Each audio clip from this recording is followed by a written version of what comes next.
So we are now about, I would say, 32 pages in to Stripes and Links, which is the current Sabrina online story, which focuses on a situation between Endora and Zig Zag that occurred where Zig Zag kissed Endora, who is Sabrina's mom, on the lips while they were having a girls' night out at a bar, and both were getting a little buzzed, Zig Zag more than Endora, and she took it kind of like in shock, doesn't know how to really, I guess you could say, piece it all together, really just, kind of come to grips of what just happened. She doesn't know how to process it.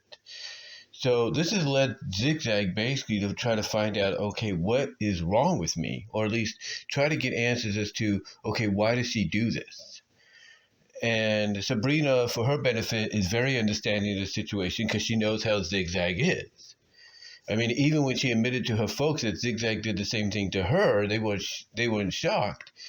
And Sabrina was basically like, "Well, look, I maybe like, hey, me telling you this may not be, the best way to defend her, but Sabrina's basically saying, look, Zig Zag does this. This is who she is. So you just have to learn to accept it. It's who she is and everything." So for Zig Zag's part, again, like I said, she's going along with her longtime friend Tina the Lynx to, I guess, find her family and try to find some answers, or reunite with her family, try to find some answers. So they end up basically traveling cross country, that being Zig Zag and Tina. Zig Zag wants to be a little inconspicuous, even though she loses part of her inconspicuous outfit, along the drive because, she's wearing a hat and, it's a convertible that they're, a roofless convertible that they're driving, and the wind, of course, blew her hat off and into the road or whatever. Anyway, they end up at a hotel together with one room, or one bed, I should say. They end up at a hotel with one bed in the room that they're in, which they don't mind because basically they kind of have a little fun, little NFSW intimacy fun between each other during that. And Zig Zag's very appreciative of Tina sticking with her through all this and even beyond, and even before that with all her shenanigans. And of course, again, like I said, that leads into them getting intimate with each other, for that night. But it's during the intimacy that we end up going into flashback mode. That's right, Eric W. Schwartz puts us into flashback mode, and we kind of see, Zig Zag confronting her old boss. Before she took on her own studio and everything, she confronts her old boss because Zig Zag, she wants to try new things. But her boss is like, look, I don't care what you say. We're doing it my way. This is what the public likes. So deal with it. But Zig Zag, she's adventurous. She wants to try different things. Now, believe me, if you have the Fur After Dark series, the first volume that is, you can definitely see, and if you subscribe to Fur After Dark, period, which is the adult NFSW counterculture website to Sabrina Online, you will see that, from that first volume of Fur After Dark and in Fur After Dark, that she is someone that likes to take on new ventures and everything. She likes to explore things that she couldn't, apparently, in her original job. She wanted to take it up a notch. And like I said, you read the Tales from Fur After Dark, Volume 1. You look at Fur After Dark if you're a member there, or you look online, you can probably find it. You'll see that she is very, very adventurous because she ends up doing things in Fur After Dark through her, fictional I'm tired. I work today.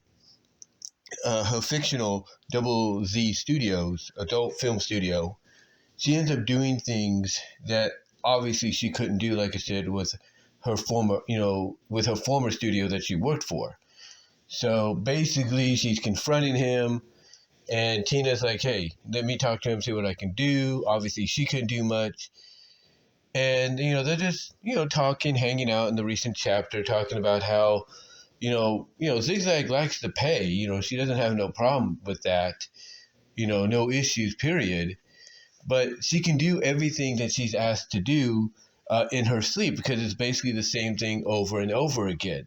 It's to go and do the same quote unquote positions that you've done before, over and over for different, shorts or films or whatever. And basically it's here, where Zig Zag gets the idea of maybe striking out on their own, and she's like, why don't we? And Tina's like, well, what do you mean?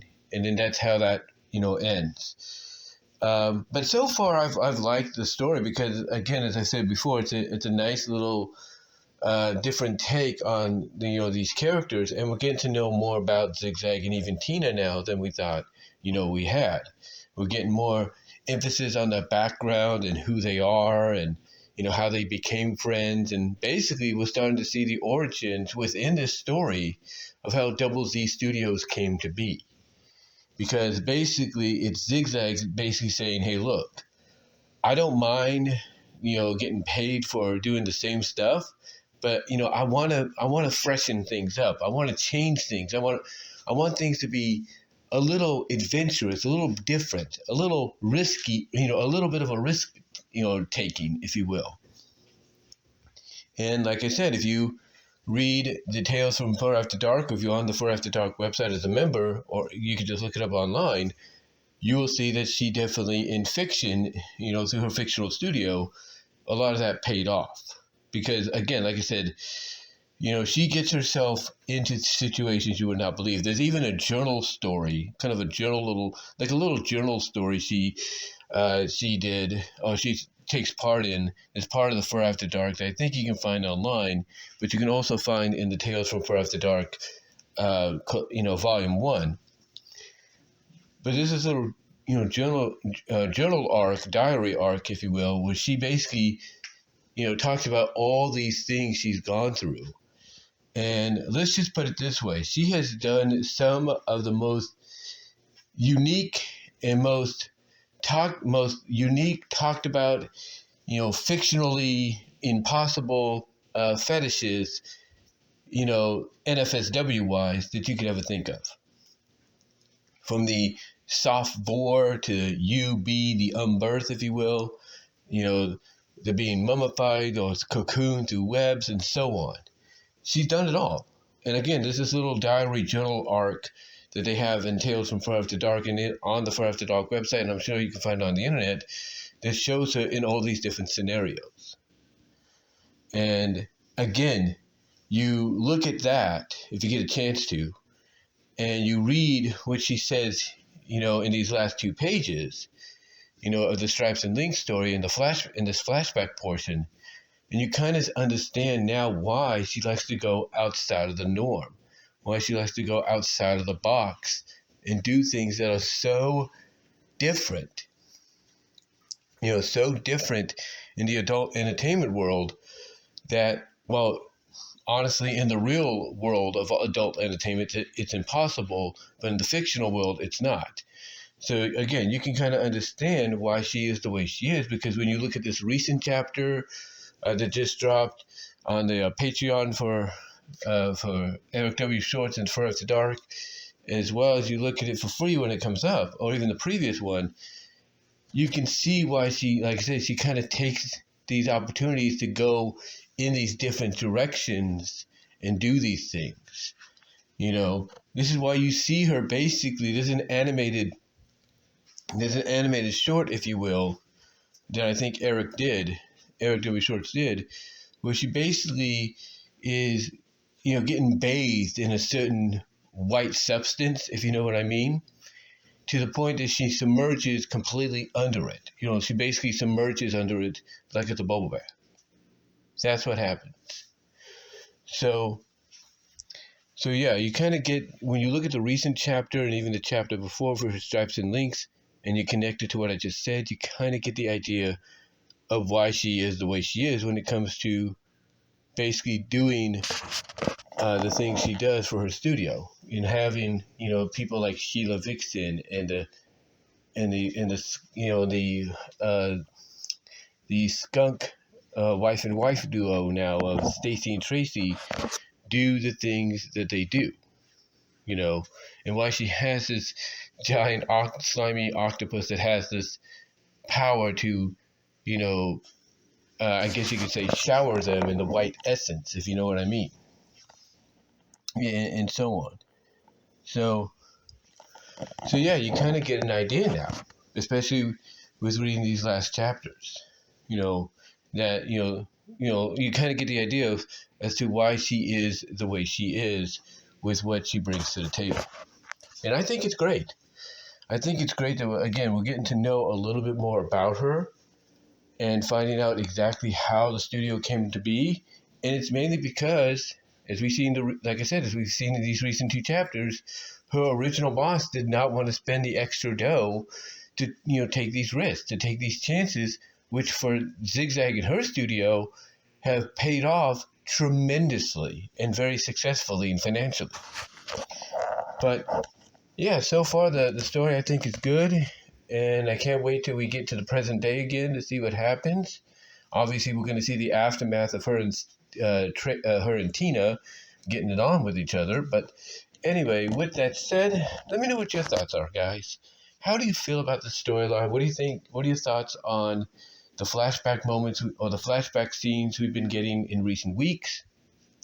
How do you feel about it? And looking at the recent flashback chapters for the story, showcasing the origin of how Zig Zag and Tina, started WZ Studios, does it give you a better understanding as to why Zig Zag does the things she does, or has her stars do the things that they do when it comes to performance? Let me know. Love to hear from each and every one of you on that. And again, as I've talked about before, when I've reviewed the recent chapters, I've done some updates on them.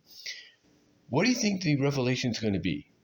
Do you think we'll find out that Endora has a bit of a naughty past? Maybe she knows Zig Zag's family, and maybe her and Zig Zag's mom or whoever in that family have a naughty past together? What are your thoughts? And do you think maybe there's someone in Zig Zag's family that has a naughty past that basically has, I guess you could say through genetics, been passed on to Zig Zag? Let me know. Love to hear from you guys on that. And until next time, you know what to do. Links in the description of where you can find me. But guys, let me know what your thoughts are on all this. And until then, I'm out.